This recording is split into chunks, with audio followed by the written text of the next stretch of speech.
제 전부터던 닝미장 오늘 모놈 전부가 겨 나그르다는 엄선도 실물도 돈바도 제잖아 기시험서를 내전을 저기 장간서 저거 뒤지선을 열라면 지메 번조장라 소란 Profound and subtle Dharma is rarely encountered in eons. Now we can hear and follow it, maybe realize the Tathagata's meaning. To liberate beings, please generate bodhicitta before today's teaching. Today, we will begin discussing this sutra, the poison-destroying peacock mind training. Last time we didn't finish the last part. So today, at this very moment, we are going to begin our lesson together. So now I will briefly go over the remaining content with everyone together. The poison-destroying peacock mind training. There are a total of 5 chapters, and it does not have its own commentary. Tibetan area has a simple outline. However, this outline is not very extensive either. So I have created a new outline myself. The commentary on the Chinese version, there is a commentary by Geshe Sopa, but this commentary do not provide explanation on verses. Therefore, for this time, I will discuss the poison-destroying peacock mind training to everyone in broadly speaking. And the outline will also be carefully analyzed and examined in a bit more detail. In the Tibetan Buddhism, if there is no detailed commentary, then it's even less likely to be found elsewhere. So for certain reasons among us, we paused for a while. Now I will explain remaining parts of this sutra. Otherwise, with all the inevitable impermanence, nothing can truly be guaranteed or assured. This applies to me, and it's the same for all of you as well. We are all living in a world of impermanence, and in this impermanent world, there are countless things. There is nothing fixed or certain. So let's continue with our discussion. First, let's do a briefly review. The poison-destroying peacock contains 5 chapters. The first chapter is following the life of the Buddha. The second chapter is transforming the 5 poisons into the path. The third chapter is actual practice on the path. We are discussing the 4th chapter, spreading the authentic Dharma. And the final, actually 5th chapter is called destroying self-clinging. So there are these 5 chapters in total. Among them specifically, chapters 1, 2, and 3. First 3 chapters have been covered. Today, we will begin discussing the 4th chapter. The 4th chapter is structured similarly to the previous ones, includes the initial, intermediate, and final good meanings. It is divided into 3 aspects. The meaning has 2 parts: greatly dispelling demonic acts and briefly explaining spreading Dharma. Greatly dispelling demonic activities has 4 aspects. Perhaps everyone can remember this. The main points are the 3 virtues of selfishness, the 3 kinds of merit related to self-interest, erroneous views and conduct indeed, harming the Dharma and others, and upholding the true Dharma. The explanation is divided into 4 sections. The first is the 3 virtues of selfishness. In fact, it is divided into 3 aspects. Yes, we divide it into 3 aspects.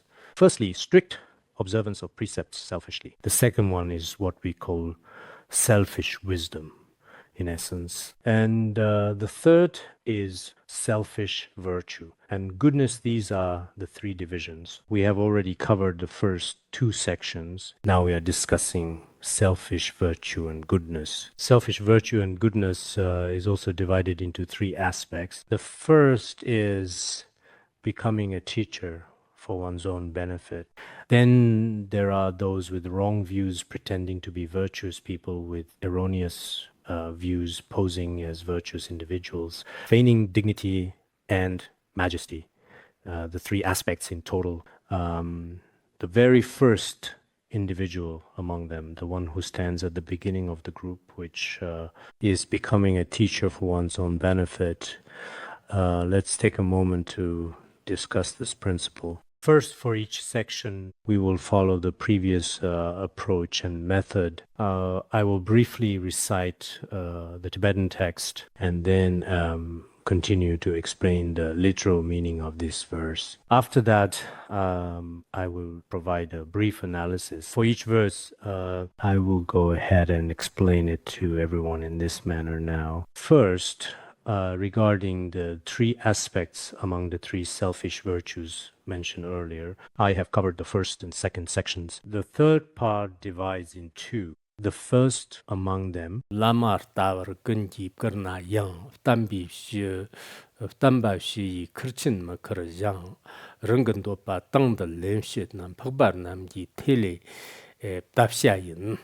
About this verse, which is specifically the third verse of the fourth chapter in our text, and is the third verse if we count in order. This verse means that though everyone may honor you like a guru, if you do not bear the great burden of the whole teaching, but eagerly pursue your own desires, the noble ones should spit on you. Even if many people, such as friends or colleagues, flatter you and treat you with special respect as if you were a teacher, if this person, once they have acquired wealth, fame, and status, and so on, but if he does not take on Tathagata's work and selfishly seeks only his own benefits and personal interests and the satisfaction of his own desires, then, as a matter of fact, he is, without a doubt, truly despised by the many noble ones, and they spit at him as well. They all think he is a disgusting person. So here, we know that in the poison-destroying Peacock mind training, on the surface, the outline is spreading Dharma and helping beings, or we could say this chapter. But in reality, it first eliminates many demonic actions. On the other hand, during our practice, whether we look at others or ourselves, many people have a false reputation. If you don't spread Dharma, not help sentient beings, if everything you do is entirely for selfish gain, then this is something that many people really cannot stand. So for great masters or gurus, or the Buddhas and Bodhisattvas, none favor you. It is mentioned here, seen as a guru or as a spiritual teacher, you have followers and fans respected by others. But for each person, if you want to truly reach a higher level, if you want to become someone of higher status, Mahayana Buddhism goal is to shoulder the Tathagata's family responsibilities. In our Buddhist scriptures, such as the Diamond Sutra, it is also stated that reciting and teaching others, this is how to shouldering the Tathagata's activities.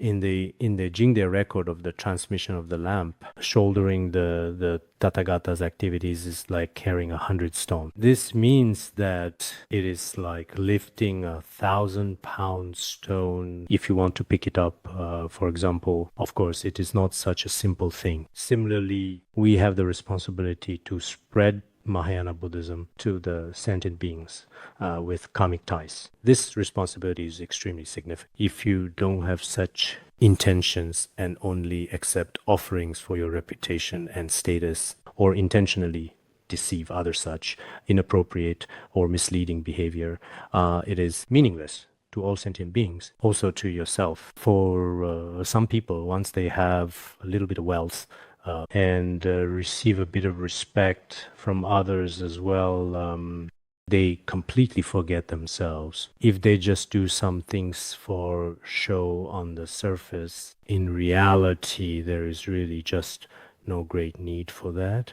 So, well, as you might remember, some time ago, I spoke to some of venerables and lecturers. Once I explained that when our lives and our practices have encountered certain changes, including some of masters who teach the Dharma, it seems that they are at a loss and can't find the point. In the end, no matter what happens, the most important thing for absolutely every venerables among us is to spread Dharma and help beings. This is the most really important.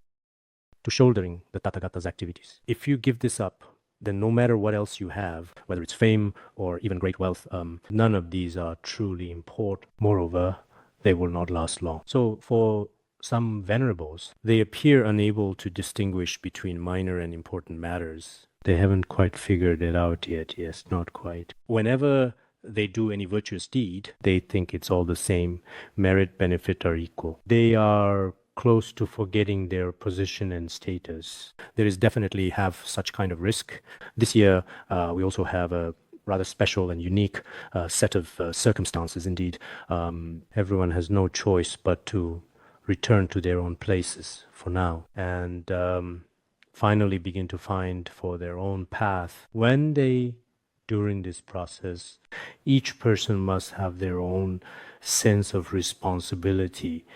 What kind of responsibility? It is to thoughtfully and carefully take the valuable teachings and lessons you have learned throughout your journey and use them to truly and genuinely benefit the people around you. In the past, there wasn't such a good opportunity, but this time, in a certain sense, this is actually a really good opportunity for everyone. Such circumstances are truly rare and precious. We shouldn't be thinking, how am I going to live? Or how will I eat or drink or live? Getting caught up in these trivial matters, feeling lost and confused, I think is unnecessary.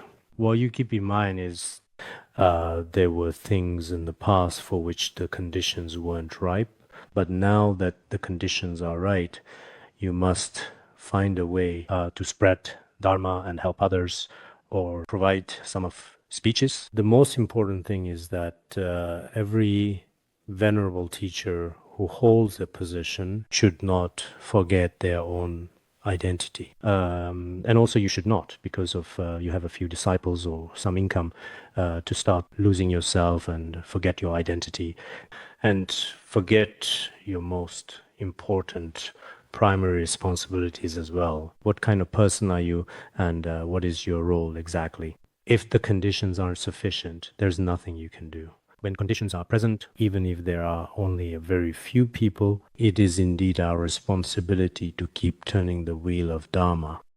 I have seen the actions of many people and I am so satisfied and feel very happy as well. A lot of things which seem rather sad, but in reality, it is truly, if we transfer the obstacles into the path and teach Mahayana Buddhism well for others, just stay where we live, and to spreading and sharing them in a reasonable, lawful, and proper manner, then this is actually very appropriate as well. Just follow the legal laws and rules of the local area. So I think that when many of us have good opportunities, we must take on and shoulder the Tathagata's family duty. This important duty truly must never be abandoned. If we give up on something so important and instead go looking for something else that is completely insignificant, and each of us is I think for our today's society, no matter what one's status is, everyone is working just for their own food and basic needs. There's really nothing remarkable about that. Some people are thinking, how can I survive? How do I find a place to live? How do I keep living? This is an extremely petty aspiration. As long as I am a human, unless someone is burdened with especially heavy karma, as long as we're living in this world and even the weakest and most fragile people can still survive, this is not something we should focus on or really worry about. What we should do is take what we have learned and studied in the rest of my life, even if it's for a small group near us, to share and benefit with them. This is very important and significant for us. For some people, if their conditions aren't met now, that's okay. One can act properly and lawfully, focusing on personal cultivation, diligently practice on your own. If the opportunity and conditions have not matured, then at least cultivate a kind heart in the world and just be a good and kindly person and try to do meaningful things as much as possible. Do your best not to ever get involved in improper matters. In this way, life should be considered meaningful. In conclusion, many people nowadays have a lot of negative emotions. For example, in my own life personally, there might be 50 painful things and 50 joyful things. But the 50 joyful things are completely ignored while the 50 painful things are constantly magnified. When talking to others, same in your mind, you dwell on suffering and so on. If this continues, actually, well, a lot of your life will end up in chaos. Unnecessary. Therefore, I think in our lives, there should be both suffering and happiness. Unlike our prior generations of practitioner who could transfer suffering into the path and live joyfully, many people see this as a luxury.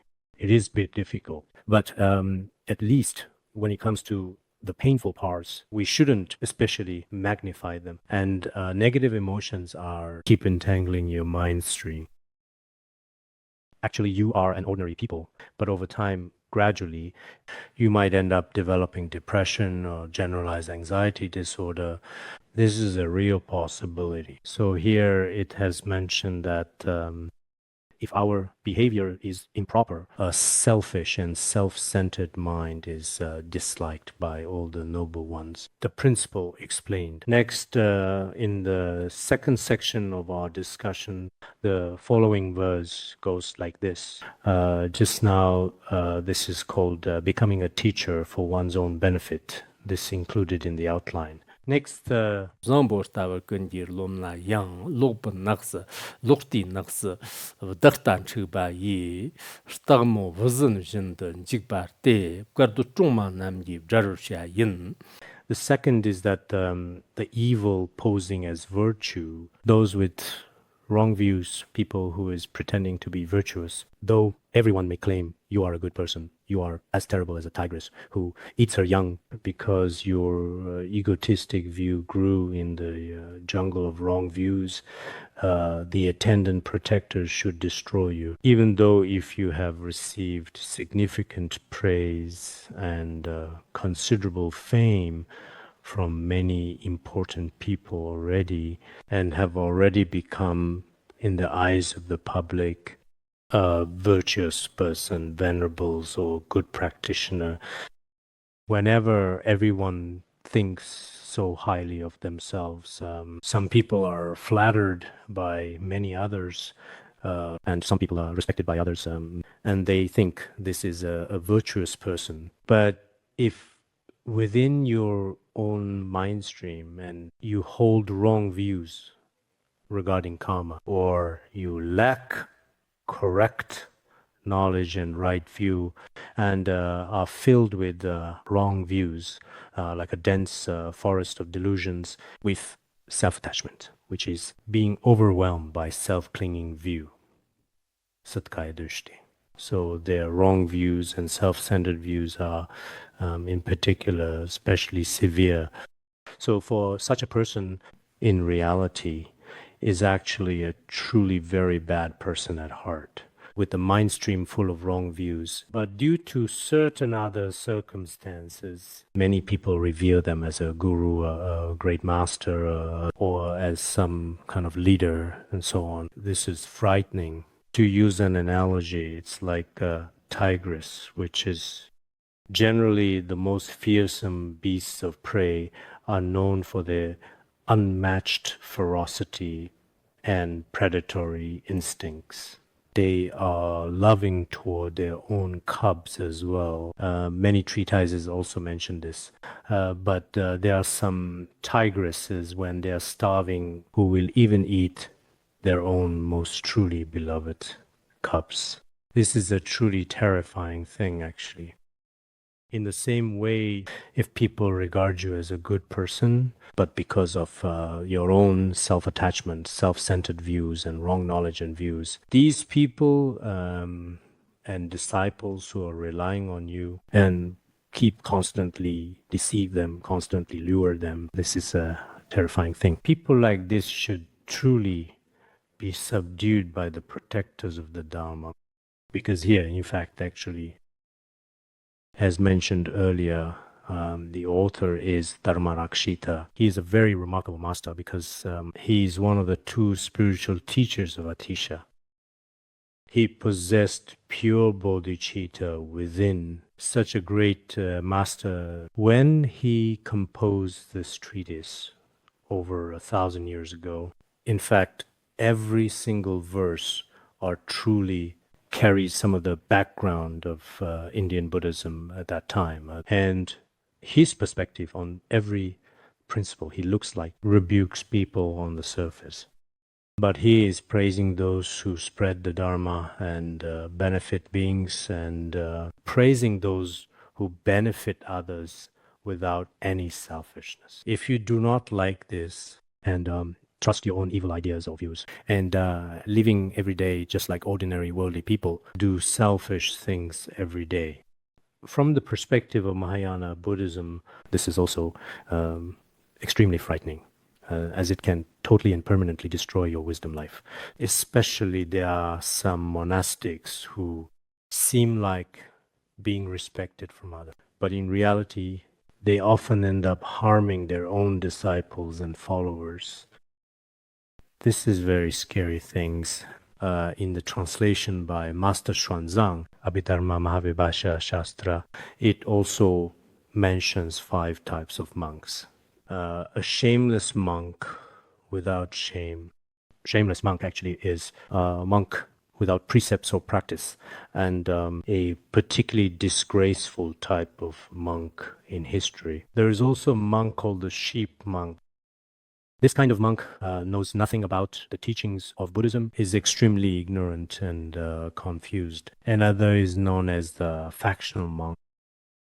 He forms a clique among monks and is often causing trouble among the monks. There is also one called the worldly monk. He brings Buddhist teachings into the realm of worldly affairs. Chicken soup for the soul, or spiritual gurus. They bring esoteric Buddhist meanings into secular world. Then there is the ultimate truth monk, the contemplative. He spreads the Dharma, benefits others, and helps liberate them. Such a monk upholds precepts, studies, and contemplates. So for today's monk, we will see that there are all kinds of people, the good, the bad, and everything in between. It was so in Buddha's time and is so now. Some people say, there are bad people among you monks as well. Some monks will break vows, and those with wrong views as well. Actually, this is something that can quite reasonably be expected, actually.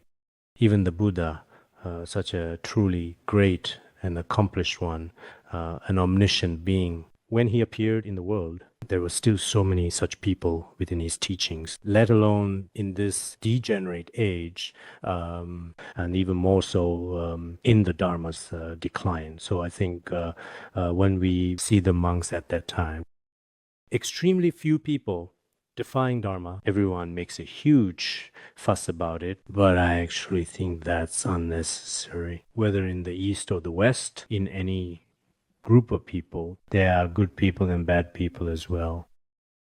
But most people are fairly average. Just like in a class of students, some excel academically, a handful who are always, without exception, at the top of the class, and a few who are unruly and don't follow the teacher. But the majority are average students. Among the monks, some of them are outstanding, and only a few of them are remarkable. But there are clearly some bad ones who wear Buddha's robes as well. The author criticizes different people as below. There will always be people like this. This is true in any country, including in the leadership of political parties. Also in the group of teachers or among groups of experienced lawyers and judges, some act properly and some of them don't. So when we pay attention to a group and think, wow, they're all like saints, but then when we see a few faults, everyone is shocked. I think that's really unnecessary. In fact, in the history of humanity, both virtuous and wicked people emerge endlessly. These cannot be definitively categorized. But generally speaking, truly wise monastics who uphold pure precepts and practice study and meditation are extremely important. For those teaching Dharma to benefit beings, their own mind stream should also be well tamed, possess the right view, and be truly, indeed, free from self-attachment, or at least have less self-attachment compared to ordinary people. This is the ideal expectation. In reality, whether it can truly be achieved is hard to say. Everyone has different habitual tendencies accumulated since beginningless time. So here as well, the author says that these people who seem truly remarkable on the surface may be extraordinary, but if their right view is corrupted and wrong views have arisen, as stated in the 400 verses, broken precepts are not serious, but right view must be preserved. If the right view is lost, then simply nothing can be accomplished. At that time, Bhikshu Sunakshatra and Devadatta, because their views went astray in unexpected and unintended ways, later caused harm to the Dharma as well and caused their own downfall. But Bhikshu Mahadeva, though his view remained uncorrupted, despite the breaking precepts, later, under his guidance, many achieved arhat realization. So in genuine Dharma practice, conduct is very important, but even more important is one's view. These days, many people cannot discern the level of view within someone's mind and judge only by external actions. To truly determine that person's inner realization, this is the general social approach. There are such reasoning patterns and formulas. So here it is also stated that if one's self-clinging and wrong views are especially severe, and one fails to properly spread the Dharma, but instead spends all day clinging to their reputation and social status, holding tightly to what others think of them, and acts not in accordance with the Dharma, then they will definitely be punished by the Dakinis and Dharma protectors. As for these Dharma protectors, generally every Dharma protector, no matter in front of which holy being, has solemnly made commitments and vows. Whether worldly or transcendental Dharma protectors, these Dharma protectors, on the one hand, they themselves act in accordance with the Dharma, and they have the responsibility to protect the Dharma. If you see that the Dharma, which refers to the teachings of the Buddha, is being destroyed, harmed, or damaged by the actions or words of other people, at that time, the Dharma protectors have the duty to safeguard the Dharma. And to those who harm the Dharma, they will reprimand or punish them, causing them to fall seriously ill and unfortunately have very short lives as a result, or be unable to fully and completely fulfill their deepest heartfelt wishes in this lifetime, and after death fall into the 3 lower realms, and so on. They are also capable of doing such things. Just like in our worldly society, there is a group of people specifically in this world whose duty is to govern the country. When they see unlawful acts, they have the obligation and responsibility to enforce punishment as required by law. For example, in every single country around the world, those individuals who are in charge of overseeing and maintaining security and those working in the legal field all have this responsibility. In spiritual practice, the precious and timeless teachings of the Buddha, why exactly have they been preserved for such a long time without disappearing? As for this, the teachings have their destined duration, and on the other hand, there are white Dharma protectors. For example, the great Garuda and the 4 heavenly kings, which they all made vows before the Buddha. like other Dharma protectors, in front of great masters of the past, such as Guru Padmasambhava, also vowed to protect the Dharma. So some people, sometimes quite recklessly, destroy the Dharma and think that nothing will ever happen. Maybe nothing does, and you simply do whatever you absolutely want in your own world. Maybe it seems successful, but there are things you truly cannot see with your eyes and what we can't hear. But when the conditions finally ripen, you will also face various consequences. I have seen many cases where people did things that were harmful to the Dharma and received immediate retribution. Very quickly, their karmic retribution appeared right before them. Looking back later, wow, that person was really excessive at the time because their actions were absolutely beyond bounds. Later, for no apparent reason in their own life, they suddenly faced various attacks. It even reached the point where their entire life underwent a complete and dramatic, rapid social upheaval. All sorts of situations can happen. I think there's no need to elaborate on these things, and because many are witnessed by all. So whether you are a practitioner or not, as humans, we should live with integrity and act in accordance with reason and righteousness. In this world, we ourselves can live more happily. On the other hand, those we cannot see, many Dharma protectors and non-human entities, they are also inherently fair-minded people, which means they always treat others with equality and respect. And with right knowledge and view, will give their complete and unwavering full support and protection and safeguarding. This is actually very important, truly significant. Next, let's briefly talk about ngurmu guchen jitaram zikir kyang shila jinda samba marong tambi zikchen sur mepate mamo namgi kar dapsha yin. In the outline we just discussed, which we covered a moment ago, as you may recall, evil posing as virtue has been discussed. Now we move on to feigning dignity and majesty. Let's take a look at this. Feigning dignity and majesty is divided into two aspects. The first one is monastics feigning conduct. The other is leaders feigning, split into two sections. First is the example of monastics who only pretend to have dignified conduct, monastics who are not truly dignified, feigning such behavior to appear proper and respectable. Though you may wear the saffron robe and be of congenial temperament, there is no cure for a cat-like vicious-minded impersonator of a holy person. You should be thrust into the mouth of the she-demons. For some monastics, although they wear the Buddha's flowing red and yellow robes on their bodies, and their outward behavior also appears especially gentle, calm, and composed. They look almost exactly like the respected and truly venerable monk Ashvajit, walking in perfect accordance with Dharma. But deep down, their hearts are actually quite extremely wicked and truly malicious. Just like a cat, if it's a vicious cat, on the surface, it appears completely still. Its behavior seems very calm, but it has a purpose. When conditions arise, it suddenly starts quite unexpectedly catching mice, and its fierce razor-sharp claws, along with its menacing gleaming fangs, are suddenly revealed to all that lies within this formidable creature, exposing its vicious nature.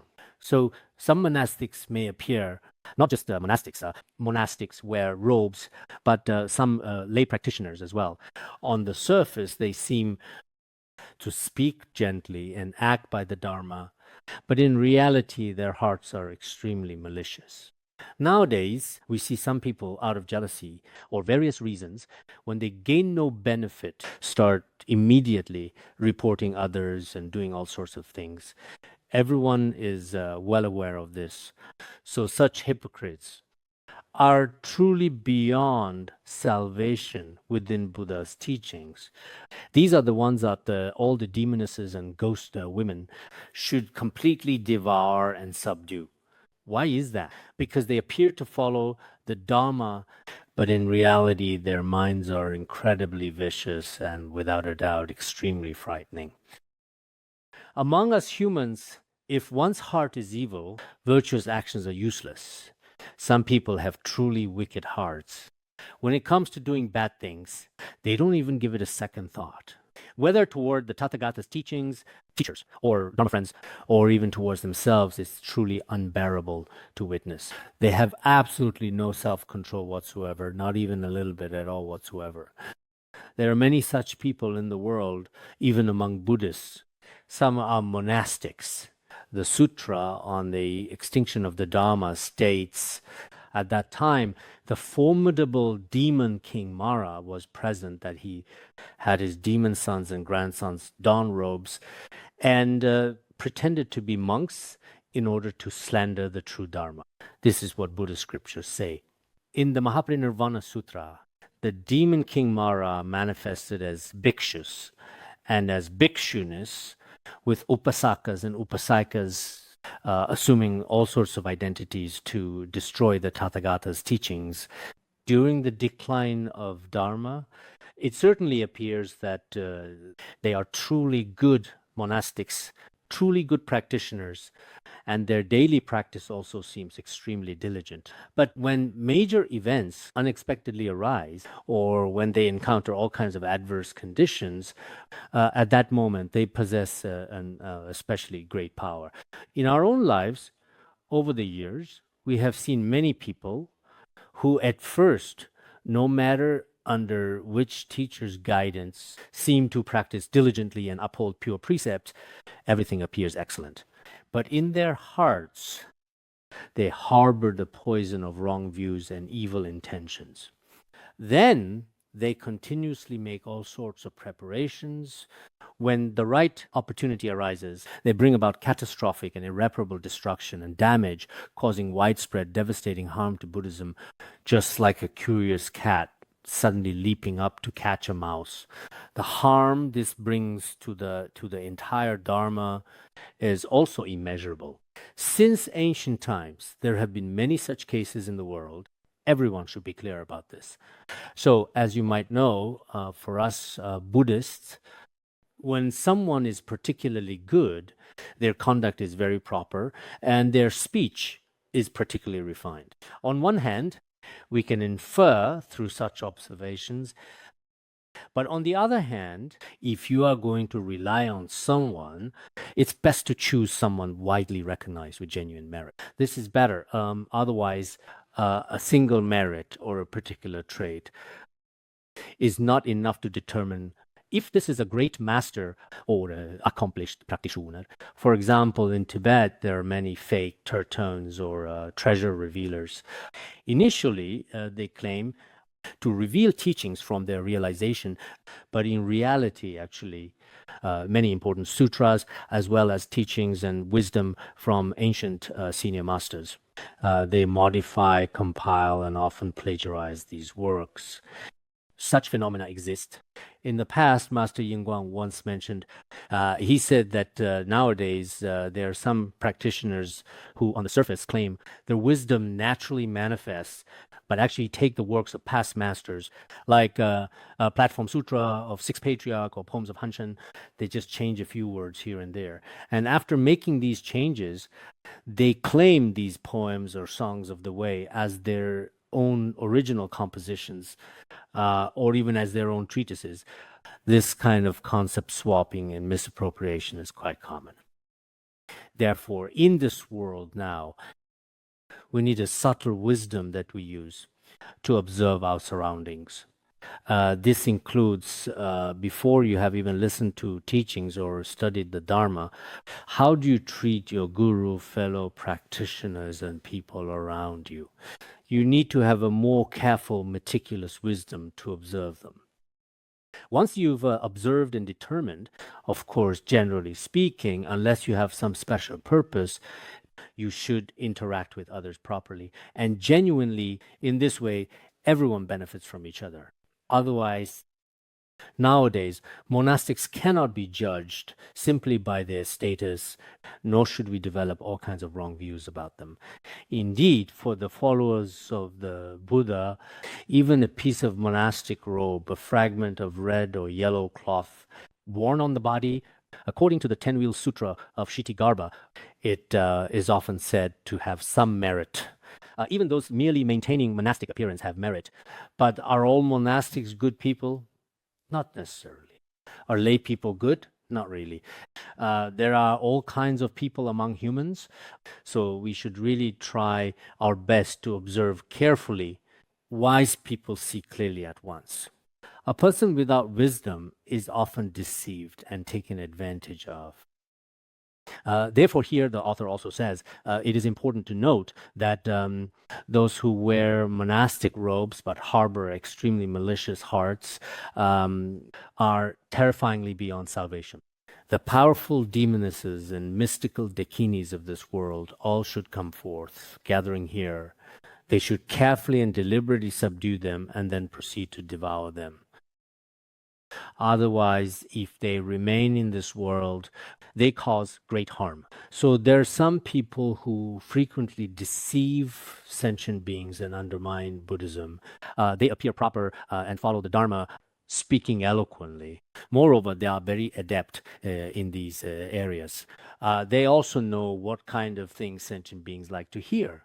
As long as they use such language, people will generally accept it. But in the end, if one keeps on acting in this way, committing too many extremely vile and evil deeds, their lives will be short.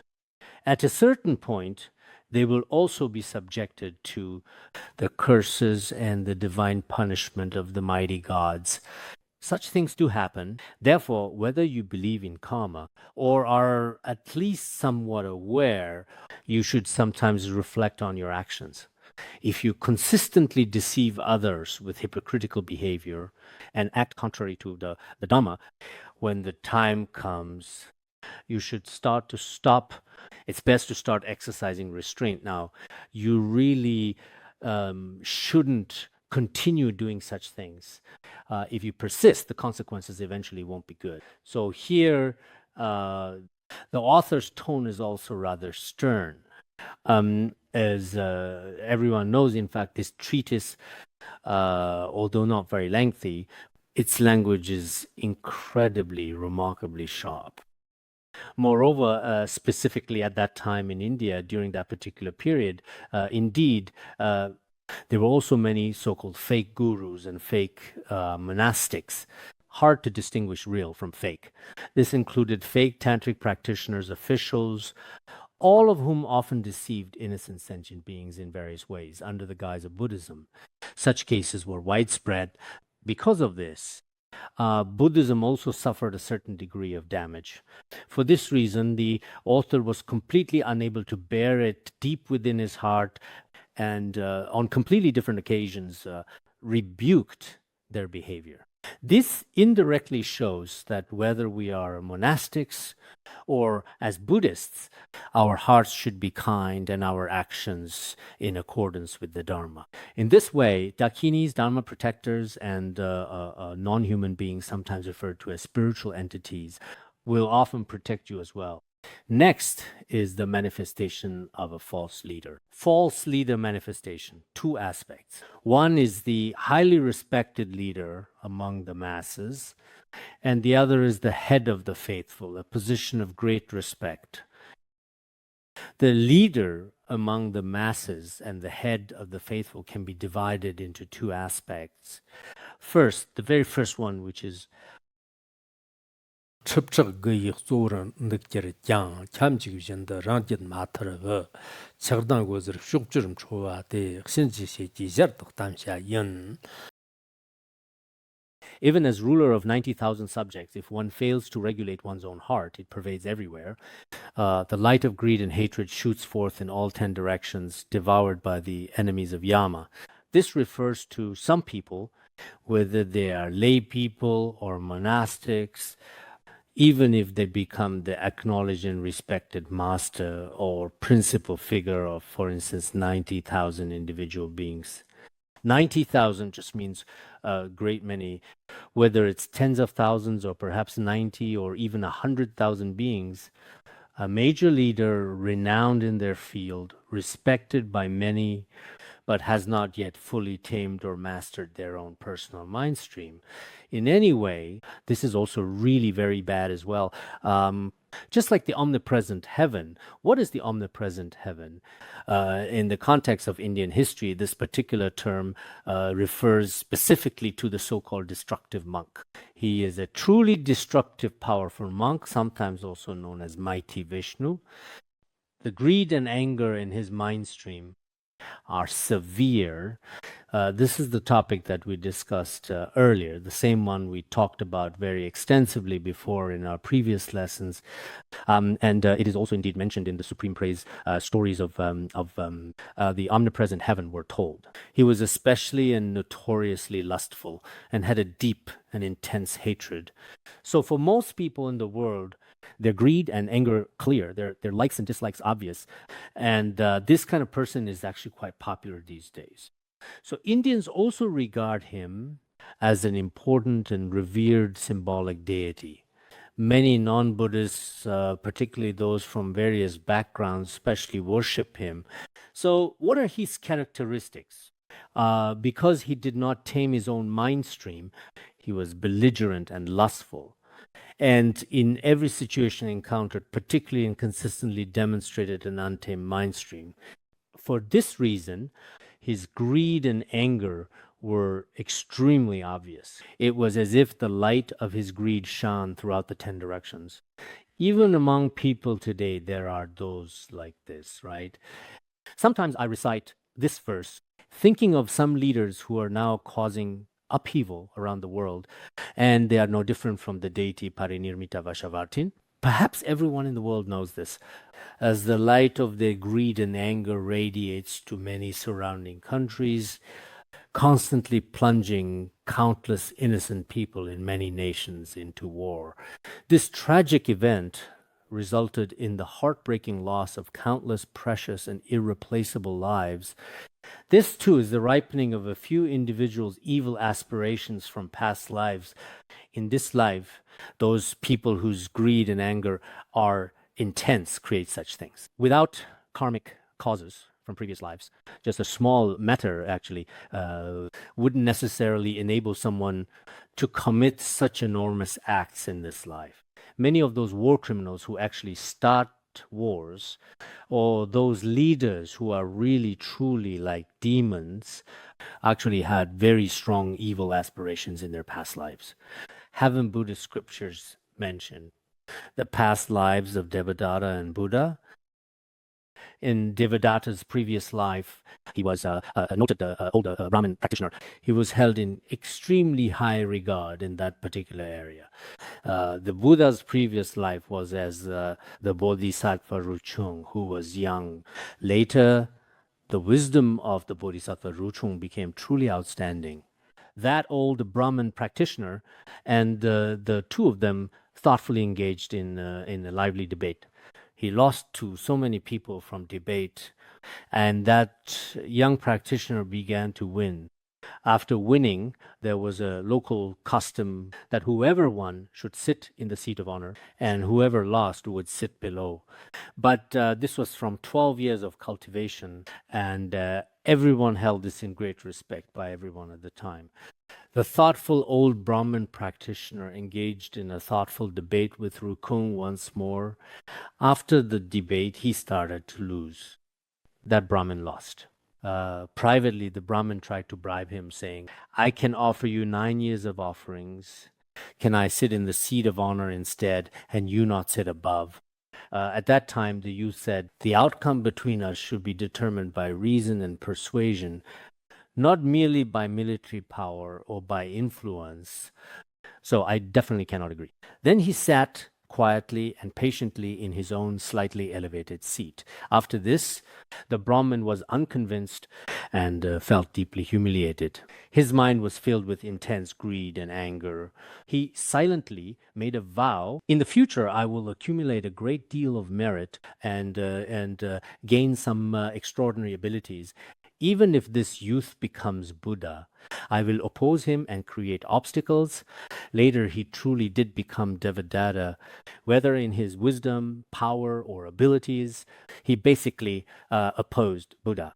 When we look at evil people in the world today, if they have abilities, from the Buddhist perspective, this is not something that just happens in one lifetime after another, but rather it is the result of various evil vows maturing over countless lives and eons. Just like in the autobiography of Menje Dorje that I previously translated earlier, even over 200 lifetimes, you see it clearly.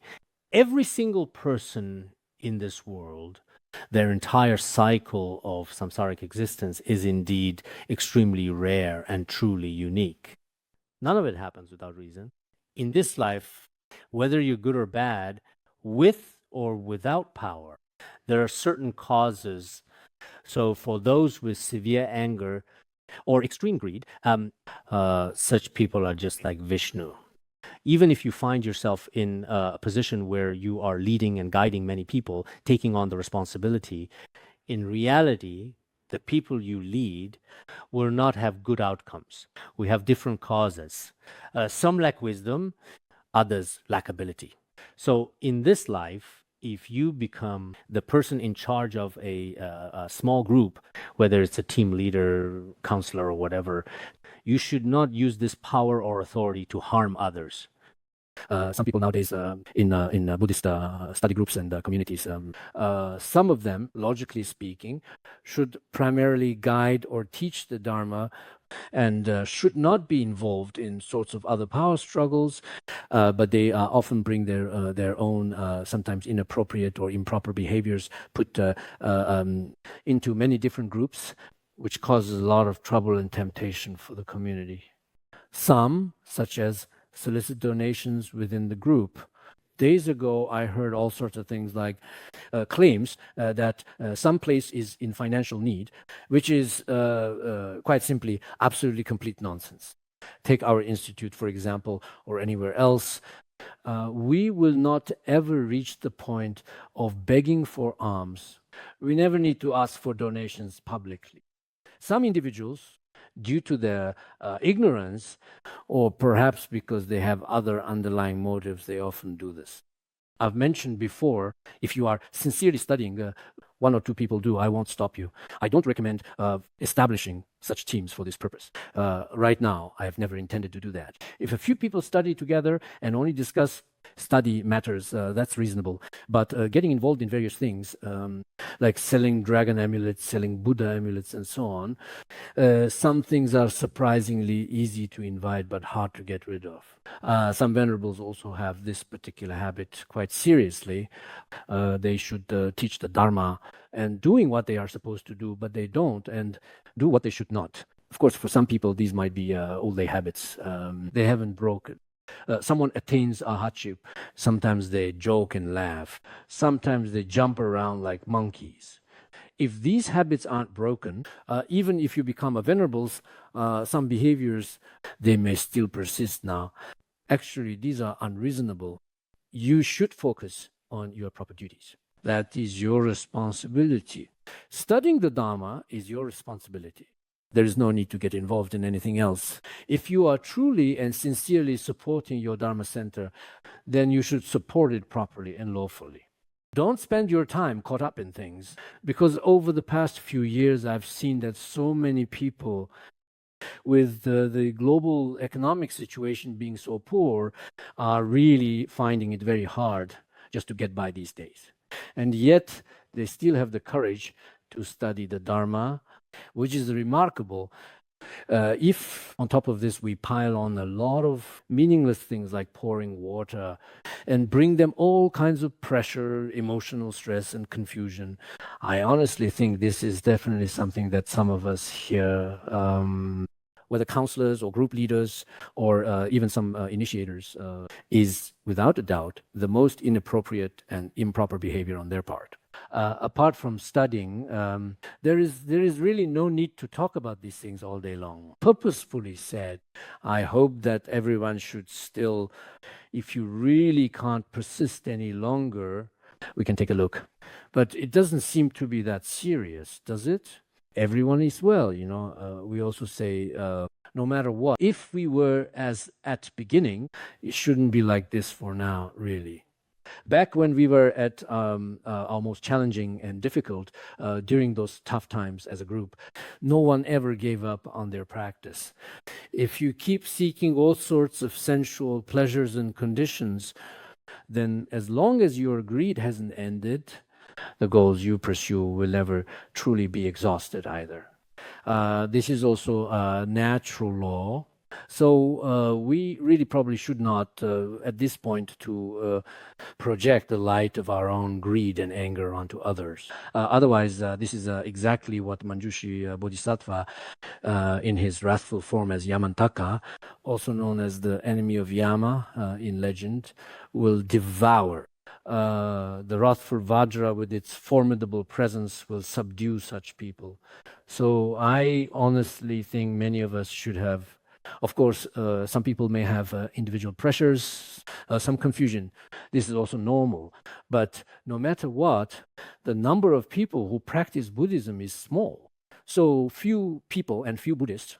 But if we study very carefully, the number of Buddhists is actually quite large, including some of the various statistical books that are commonly and widely used nowadays. It's just not obvious on the surface. In fact, in just one country alone, there are more than 200 million Buddhists and so on. Different statistics exist. So I think that if some behaviors of Buddhists follow the Dharma, everyone will be interested and everyone can absolutely benefit from it. But if the various actions of Buddhists are not truly beneficial, then even a fleeting moment of good intention, like a flash of lightning, will be quickly destroyed by it. So everyone needs to be cautious. I've been translating the Udana Sutra. It has a section called the chapter on vigilances. It is about things practitioners should pay attention to and be cautious about. The more I study it, the more I feel its impact. Indeed, in our worldly life, if you're a layperson or a monastic who has renounced the world, if we notice body, speech, and mind, then both in this life and the next, we will be happy. But if we are arrogant and careless, then this life and the next will be suffering. Therefore, we should not, under any circumstances, be devoured by the enemy Yama, the Lord of Death. We should strive to attain the state of the enemy Yama ourselves. We must practice the authentic Dharma. Manjushri, generally peaceful, maybe wrathful. If we reach that state, that would, without a doubt, truly be absolutely ideal for us. Next, let's continue moving forward. Zimjiang diba tamchit gyot na yang dhaqar jilu zikpan perir sheda mada jenji zor chakba de unelig dombi changjar pangxia yin. The following is about the so-called leader of the faithful mentioned earlier in this context. Although you may govern all with smiles and affability, you are renowned as the chief of the faithless, causing your followers' defilements to increase. You should be thrust out of the den of the genuine vow.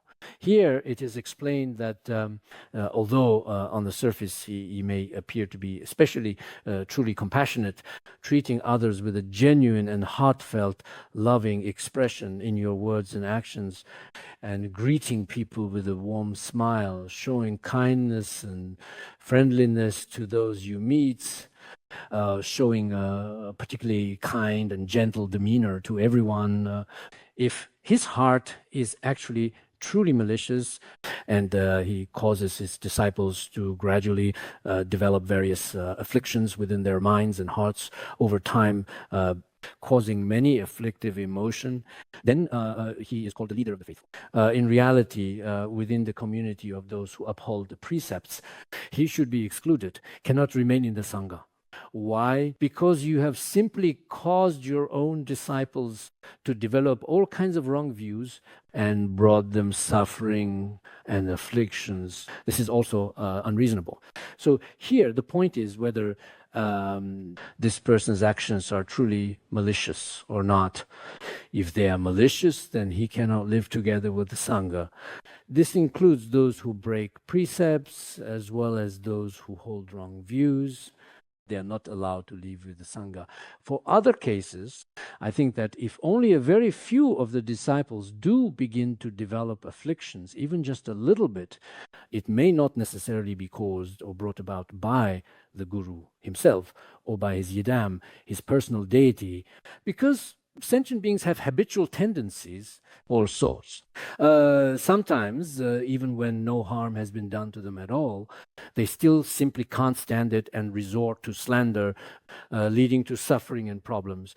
There are also very few such cases.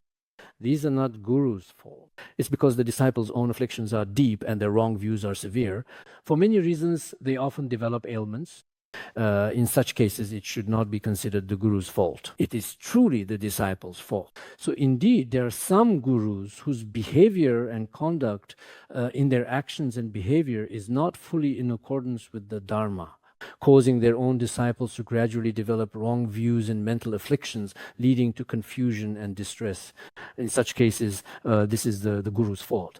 Because in this degenerate age, there are quite a few Gurus who lack the proper quality. We were just over on the mainland not long ago, having recently returned when Tibetan Buddhism was flourishing. Some masters even do not know the great perfection. What is Dzogchen? They thought it was something for them to eat, or so they believed. Later, using Sangyang Gyatso's song about the white crane not flying far from Litang, they used this song specifically as an empowerment for others. All of this eventually became a laughingstock. So in the very beginning, there were indeed all kinds of different imposters who were posing as gurus. These did exist. Of course, among some gurus, they may also have engaged in all sorts of improper conduct, and in the end were even taken to court by their disciples. Some left their country. Such cases also occurred.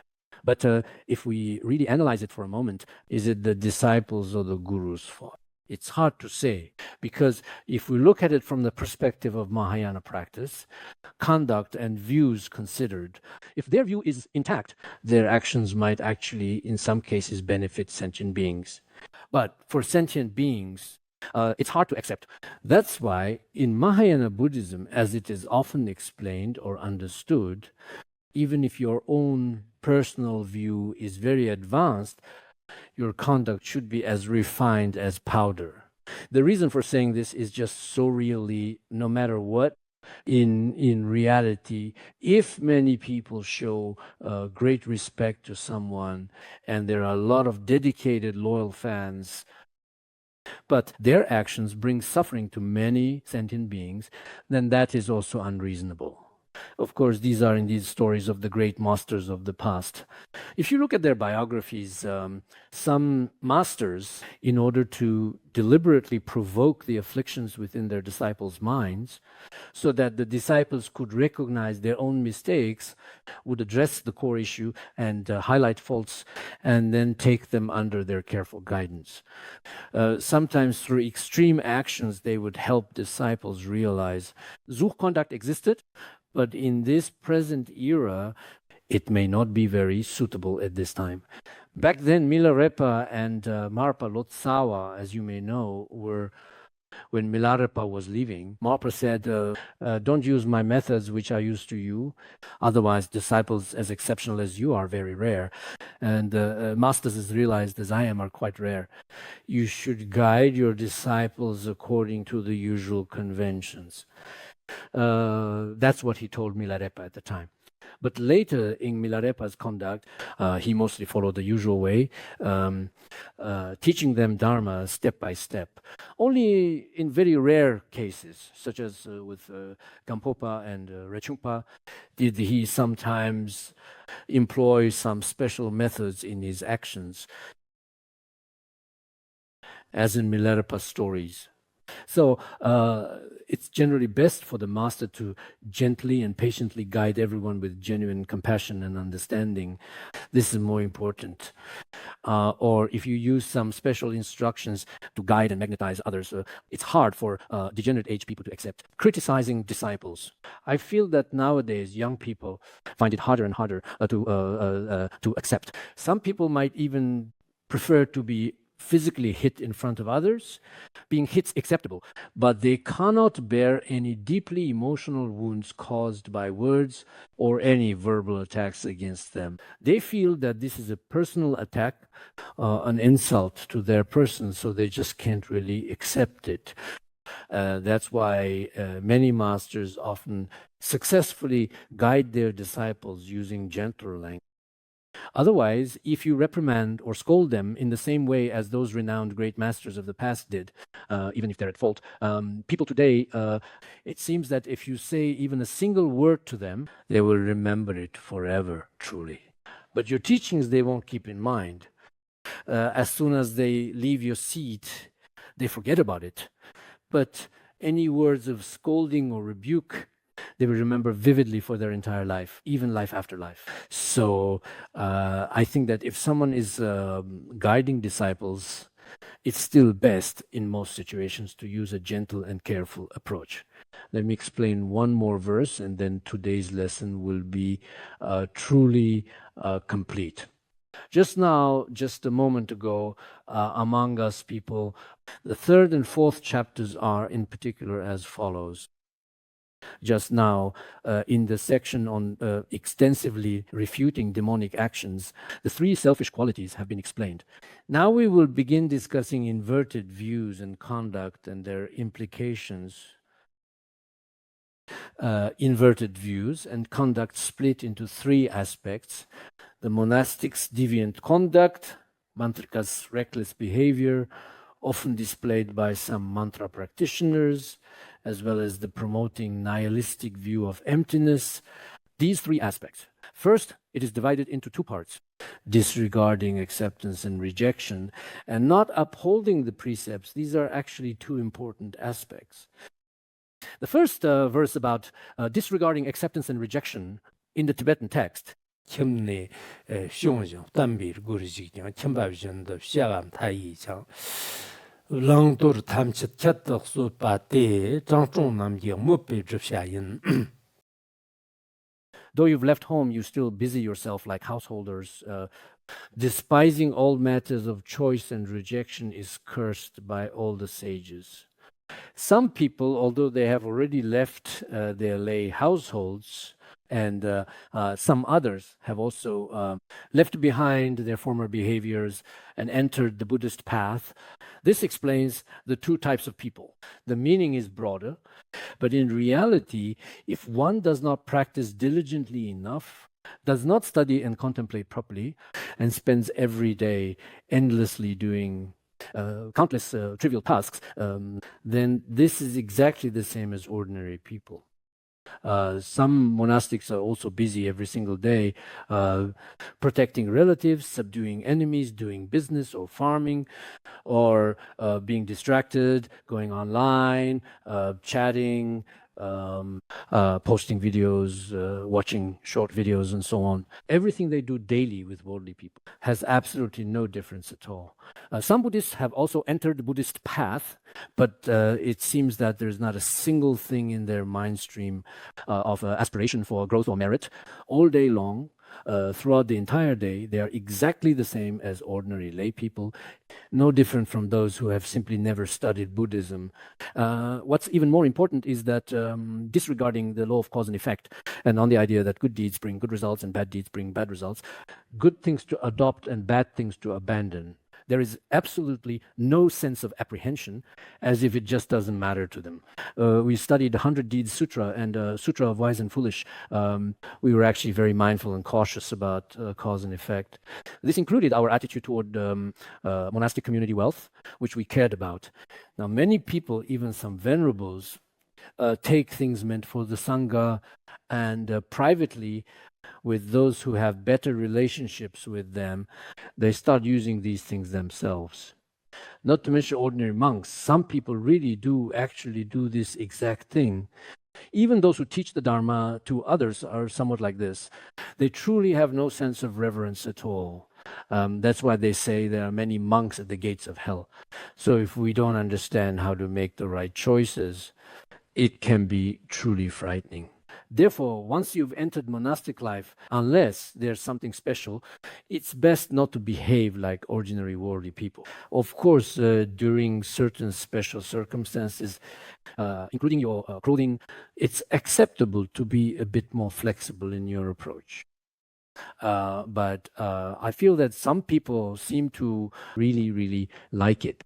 So some monastics, when it's slightly necessary, particularly like wearing lay clothes, this is a very small minority. It's really quite unnecessary. If it's inconvenient in large monasteries, then at such times it's permissible to make some adjustments. But even when you make changes, the color should still have a slight faint hint of red or yellow. This is also necessary. Some people rent their own places and stay by themselves somewhere. If a monastic stays there, what's wrong with that? What's so unreasonable about it? There's really no need for this. It seems that some people are especially timid. Sometimes I think of some great masters and monks during the Cultural Revolution. In such an era, in those times, they were especially able to quietly uphold their monastic discipline. So perhaps sometimes we have to adopt some expedient means. But if we go too far with this at times, because in secular life, we monastics have our own appearance, lay people have theirs. If we have no sense of shame or basis for humility at all, in the end, we might blend into society. That's dangerous. So I think unless there is a special need in special circumstances, we should definitely retain all our distinctive signs. It's usually best not to forget them completely ever. Of course, in certain special cases, as you might expect, when expedient means are needed, they are necessary. But no matter what, our study, reflection, and practice are best not interrupted. For example, if you don't have the chance to practice together right now, then you should still keep up with your own daily practices as much as possible. Listen to 1 or 2 lessons a day. If you set yourself a daily task, this way your life won't be wasted. Otherwise, as ordinary people, it's hard to make progress in positive aspects, and it takes a long time. But it's very quick to regress in negative aspects. You have accumulated a lot of merit over time, just like how people nowadays earn money. It's hard to make money, but it's easy to spend it. It's the same with the virtue of practitioners. It's difficult to make progress or realize, but to regress in just encountering a negative environment or spending some time in a rather bad group for a while, you'll basically become like any ordinary person with no difference at all. So you should often reflect on yourself quite regularly from time to time. I especially admire those people during those 20 years. During those special times, the unwavering faith of some practitioners, including back then, those senior lamas who are especially famous, actually didn't spend 10 or 20 years in study and contemplation, just a few years. Today, I read about a Tibetan master's practice. He studied for 2 years back then. Later, during the violent civil turmoil, he was forced to wear a black hat and was publicly criticized, but he never completely abandoned his right view and ethical moral conduct. Today, when we don't face obstacles or some disasters, we make excuses for ourselves. Because of this or that reason, I let go of my own precepts, my own conduct, my own behavior, my own dignity, as well as my own sense of self, and gradually, slowly abandon them all. In the end, we really become no different from ordinary people. Actually progressing is difficult, but sliding backward is easy. Generally speaking, it takes 100 people to pull someone up. Drag someone down takes one. Just one person can really pull him down. 100 days to make progress, but to regress, it can happen in just a single day. So ordinary people, by their very nature, inherently have a tendency to gradually decline. Therefore, whether we are monastics or some Buddhists, we shouldn't spend days on trivialities. Sometimes, when necessary, we should do things with a good motivation that benefits sentient beings. For the Sangha, even doing business, these are also permitted and sometimes necessary. But In general, you need to be clear about your own identity. Don't spend all day chasing fame and profit while disregarding the law of cause and effect. In the end, you yourself may even fall into hell. That's terrifying. Such people, whether worldly beings, immortals, or celestials, or even yogis and mantra practitioners, they can all of them be cursed. Because those who harm the Dharma in any manner whatsoever, such people will still be punished by the powerful Dharma protectors of the white teachings. So we ourselves should sometimes be forced by the times and sometimes truly be constrained by the environment. At such times, we may have to adopt expedient methods. But in our hearts, everyone should try to have relatively stable conduct. This is very important. Sometimes I am very timid.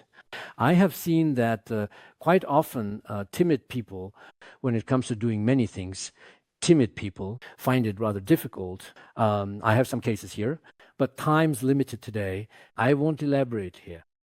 I hope that everyone should, regarding the promotion of Buddhism and one's own practice, have stronger confidence and greater self-assurance. Whatever the circumstances, if a person stays the same daily and is like this 10 years later, then that is truly reliable. So everyone should often observe their body, speech, and mind. In this way, hopefully things will be better. All right, let's stop here for today.